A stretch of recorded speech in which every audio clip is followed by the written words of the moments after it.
समय रैना का new stand up आया है स्टिल अलाइव, जो कि मैंने जाके देखा था लाइव।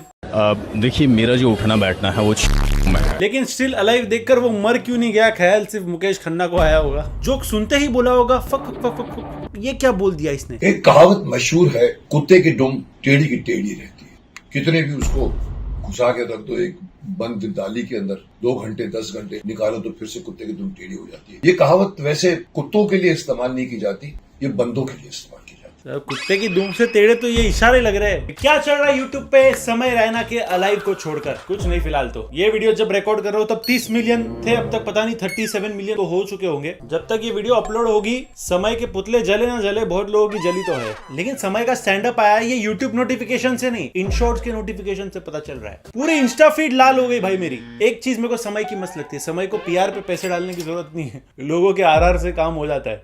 कितने भी उसको घुसा के रख दो एक बंद डाली के अंदर, 2 घंटे 10 घंटे निकालो तो फिर से कुत्ते की दुम टेढ़ी हो जाती है। तो बुजुर्ग आदमी है, कुछ बोलना अच्छा नहीं लगता है, लेकिन बुजुर्ग आदमी इतना क्यों बोल रहे हैं? इतना ऑब्सेशन है समय को कुत्ता बनाने का। सर ट्वीट में भी उनको कुत्ता ही बना रहे। माना मुकेश जी आप वेटरन एक्टर हो, लेकिन वेट नहीं हो। वो भीष्म पितामह में पिता है, वो पेटा नहीं है, पेटा। ग्रेट नहीं, ग्रेटर थेनबर्ग बन रहे हो सर आप यार। LGBTQ की वर्स्ट नाइटमेयर होंगे मुकेश जी, क्योंकि हर चीज इनको सीधी करनी है। लेकर आया एक वीडियो जिसमें हंस रहे हैं लोग, तालियां मार रहे हैं लोग। मुझे नहीं मालूम कि वहां पर लोग थे या सिर्फ आवाजें, जो आजकल जो मैकेनिकल आवाजें लाफ्टर भरी जाती है, वो भर के ये दिखाने की कोशिश कर रहा है कि मैं अभी भी अलाइव हूँ, आई एम स्टिल अलाइव। अरे आप अलाइव नहीं, आप अभी भी कुत्ते हैं साहब। सर यार कुत्ता बोलने के बाद साहब कौन लगाता है?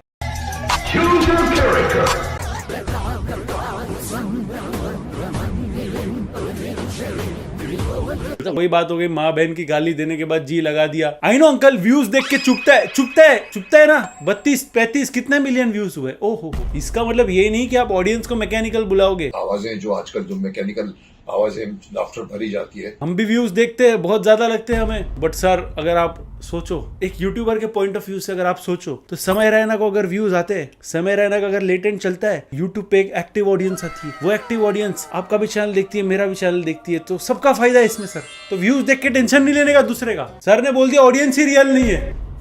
लेकर आया एक वीडियो जिसमें हंस रहे हैं लोग, तालियां मार रहे हैं लोग। मुझे नहीं मालूम कि वहां पर लोग थे या सिर्फ मैं पूरा वर्ली डोम बैठ के आया, पूरा डोम भरा पड़ा था, लेकिन रियल ही नहीं है, सब AI। ये वही ऑडियंस है जो शक्तिमान देख के बड़ी हुई है, और कोई नहीं है।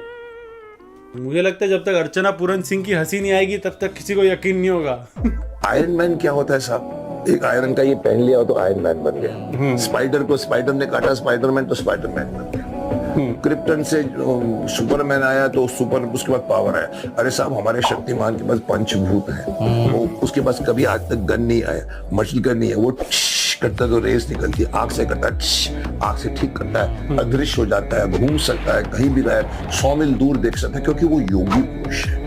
That is what Shaktimaan is from पंडित गंगाधर। आप टेक्नोलॉजी से धोखा नहीं दे सकते शक्तिमान। आई नो शक्तिमान के पास पंचभूत की शक्तियां हैं। और मुझे शिकायत है कि आज वही बंदा आकर छाती ठोक कर एक कुर्सी पर बैठकर दुनिया भर के जोक सुना रहा है, लाफ्टर्स आ रहे हैं, जो लाफ्टर्स मैं समझता हूँ क्रिएटेड लाफ्टर्स है। क्रिएटेड अगर है तो आप ऑडियंस दिखाओ ना साहब, ऑडियंस को क्यों छुपा के बैठे? मुझे लगता है शक्तिमान का नाइट विजन कमजोर है थोड़ा, इतने बड़े क्राउड में अंधेरे में दिख नहीं रहा। वरुण धवन भी बैठा है।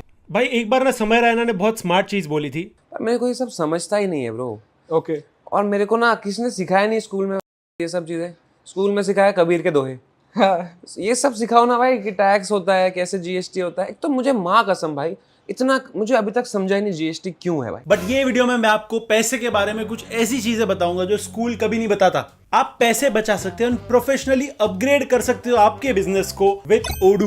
ओडू एक all in one management software है जो आपके बिजनेस की हर एक नीड को पूरी करता है। यहाँ आपके बिजनेस के हर एक एरियाज के लिए एप्स है। आपका कोई भी बिजनेस हो, मेरी बात ध्यान से सुनो। बहुत बार बिजनेस में दिमाग खराब होता है ना कि कौन क्या काम कर रहा है, उस पर प्रोग्रेस क्या है, कितनी चीजें कंप्लीट हुई है, ये सब हम ट्रैक नहीं रख सकते। एंड इन चीजों को मैनुअली करने में बहुत मेजर टाइम कंज्यूम होता है हमारा। ये ओडू प्रोजेक्ट ऐप से सॉल्व हो सकता है। ये ऐप प्रोजेक्ट मैनेजमेंट में आपकी हेल्प करता है। आप कई सारे प्रोजेक्ट्स बना सकते हैं। ओडू में कई सारे एग्जांपल्स भी है, कुछ इंडस्ट्रीज के and projects which are simplified for you. हर एक प्रोजेक्ट में क्या क्या अलग स्टेजेस है, क्या क्या अलग टास्क है जिन्हें आपको मैनेज करना है, एंड वो टास्क किस स्टेज पर है वो भी आप चेकआउट कर सकते हो। एंड कोई भी टास्क अगले स्टेज में आप मूव कर सकते हो जैसे वो कंप्लीट होता है अकॉर्डिंग टू द प्रोग्रेस। और यहाँ आप रेलेवेंट यूजर्स को टास्क भी असाइन कर सकते हो ताकि हर पर्सन को पता चले कि उनका रोल क्या है। टैग डाल सकते हो और पार्टी का कॉन्टेक्ट डिटेल्स भी। यहाँ आप हर टास्क को डेडलाइन दे सकते हो, डिटेल्स नोट कर सकते हैं, टास्क के अंदर भी सब टास्क क्रिएट कर सकते हो और उसको मैनेज कर सकते हो। ईमेल्स एंड इंटरनल नोट्स तो शेयर कर ही सकते हो। ये सारी एक्टिविटीज पॉसिबल है एंड कोई कॉल शेड्यूल करने का मगजमारी भी नहीं है। मीटिंग सेट करनी है, डॉक्यूमेंट शेयर करने हैं, सारा कम्युनिकेशन हिस्ट्री एक जगह पे मैनेज होता है। ये सब कुछ प्रोजेक्ट ऐप के थ्रू मैनेज हो सकता है। यहाँ अलग अलग व्यूज है जहां से आप प्रॉपर्ली एनालाइज भी कर सकते हो। एंड ओडू में आपको पता है मेरी तरफ से आपको पहला ऐप लाइफ टाइम फ्री मिलेगा अनलिमिटेड यूजर्स के लिए with free customer support and hosting. And अगर आप अपग्रेड करना चाहते हो तो सिर्फ 580 रुपीज पर मंथ पे जितने भी एप्स है प्लेटफॉर्म पे सब मिल जाएंगे आप। अगर आप अपने बिजनेस में ज्यादा एफिशिएंट बनना चाहते हो तो भाई यूज करो Odoo projects app. And first app हमेशा फ्री है मेरी तरफ से, लिंक मैंने डिस्क्रिप्शन में दे दिया है। जो लाफ्टर्स मैं समझता हूँ क्रिएटेड लाफ्टर्स है, क्रिएटेड अगर है तो आप ऑडियंस दिखाओ ना, आप ऑडियंस को क्यों छुपा के बैठे? ठीक है, कामयाबी नहीं दिख रही, लोगों की ऑडियंस तो दिख रही होगी।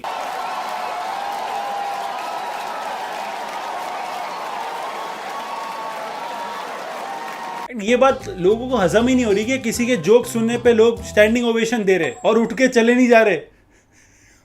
मुझे तो YouTube से भी शिकायत है, मुझे ये भी शिकायत है कि ये जो जिसको हम रोस्टिंग कहते हैं क्यों अलाउड है, ये कहकर कि मैं डेमोक्रेटिक कंट्री में रह रहा हूं। अरे साहब, डेमोक्रेसी का मतलब ये नहीं है कि आप दुनिया भर के लोगों को गालियां दें। रोस्टिंग नया चीज है सर, यार नया चीज है। वो पुराने जमाने में तो पत्थर रगड़ के आग जला देते ना, अब नया है रोस्टिंग का टाइप। पहले करते होंगे महीप जी के साथ आप। इनको तकलीफ है कॉमेडी करने वालों से, कॉमेडी सुनने वालों से, और यूट्यूब प्लेटफॉर्म जिसपे ये जा रही है उससे भी। सर कसम से बोल रहा हूँ, आप थोड़े नए हो यूट्यूब पे। अगर आपने 2016, 17, 18 का यूट्यूब देखा होता, लोग सीधा वो वाली वीडियो डाल देते थे, ये तो और वो ट्रेंडिंग पेज पे होती थी। लेकिन सही तो ये है कि प्रॉब्लम कहां से शुरू हुई है मी टू की भी, कि जब औरतों ने भी काम करना शुरू कर दिया।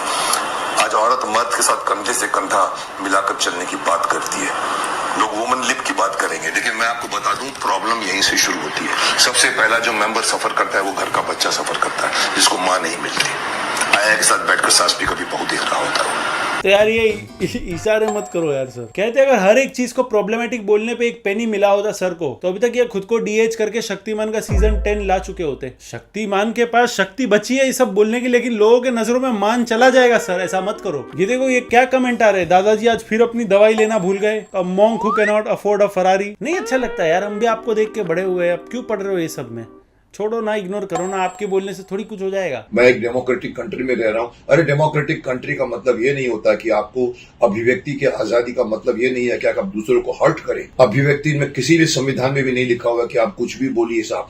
ये डेमोक्रेसी इतनी वीक डेमोक्रेसी अगर है तो उसको बदल डालो। मैं नहीं समझता कि इतनी वीक है कि आप किसी को भी खड़े होकर अपने गाली देना शुरू करो, आप अभद्र लैंग्वेज के हिसाब से पकड़े जाओगे। माना आप शक्ति मानो, आपके कहने पे देश का संविधान तो नहीं बदल सकता ना। फुटबॉल खेलोगे तो सेंटर में खेलना, सेल्फ सेंटर में नहीं खेलना होता है। मुझे लग रहा है नार्सिसिज्म के साथ साथ एक स्प्लिट पर्सनैलिटी भी है। कभी कभी अपरिचित के शेड्स दिखते हैं मुझे।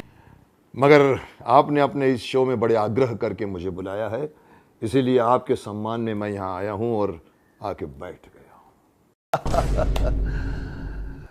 चलिए आपका स्वागत है। इन्होंने कहा है कि मुकेश जी को कुछ बोले तो इन्हें दिक्कत नहीं है, लेकिन शक्तिमान को कुछ नहीं कहना, क्योंकि शक्तिमान के कॉपीराइट की अभी भी मार्केट में बहुत वैल्यू है। अभी वो सिर्फ देसी सेंटा क्लॉज लग रहे हो सर जी। मैं अभी भी बोल रहा हूँ, एक बड़े प्रोडक्शन को राइट्स दे दो शक्तिमान का, 50-100 करोड़ मिल जाएंगे सर सुखी। वरना ना शक्तिमान बन रही है ना उसकी लेगेसी कैरी फॉरवर्ड हो रही है। रणवीर सिंह आज के जनरेशन के सक्सेसफुल एक्टर है, इसके बावजूद उनको आपने 2.5 घंटा बिठा के रखा। मैंने उनको 2.5 घंटा क्यों बिठाया साहब? किसने कहा आपको मैंने इसको बिठाया? मेरे ऑफिस में आ गया बोलो मुझे शक्तिमान बनना है, इट्स नॉट अलाउड। ये क्या थंबनेल में लेजर मार के ही मुंह काला कर दिया? मुझे तो लगता है मुकेश जी को किसी ने घोड़ा बोलकर गधा बेच दिया, तभी सारे इन्फ्लुएंसर्स को गधा बनाना चाहते हैं। एक तो पहले तो बता दूं, शक्तिमान पूरा सुपरमैन का कॉपी है एंड हमें कोई दिक्कत ही नहीं है। वी लव शक्तिमान, लेकिन शक्तिमान आज के टाइम पे होमलैंडर बनता जा रहा है। होमलैंडर वाली बातें हो रही है सर। अरे 1 सेकंड रुक जाओ, क्यों बोलते हैं आप लोग?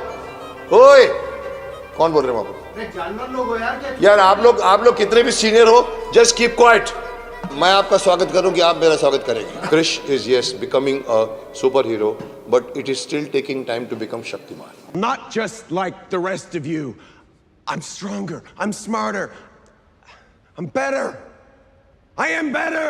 जितने एनिमल से समय को कंपेयर किया जा रहा है ना, कुत्ता बोलते हैं, चाहे वो कुत्ता है या फिर वो कुत्ते की तरह हरकत करता है. लाइफ नहीं, आप अभी भी कुत्ते हैं साहब. फिर से वही कुत्ता फिर से आकर बता रहा है कि देखो देखो मेरी दुम अभी भी वही की वही टेढ़ी है. गधे पे बिठाकर मुंह काला करके आप पूरे देश के हर शहर में सेफ रहने के लिए उसको वंतारा में भर्ती करना पड़ेगा.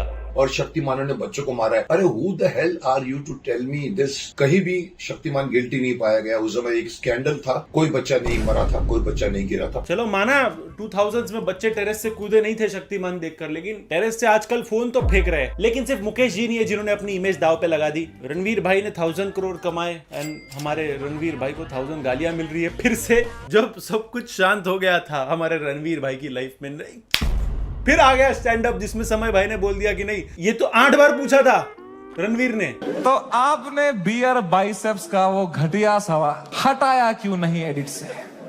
मैं तुम्हें माँ की कसम सच बताता हूं, उस एपिसोड में बियर बाइसेप्स ने वो सवाल 8 बार पूछा था. भाई इससे अच्छा तो आप मौत के बारे में सोचते हो 25 बार पूछ लेते.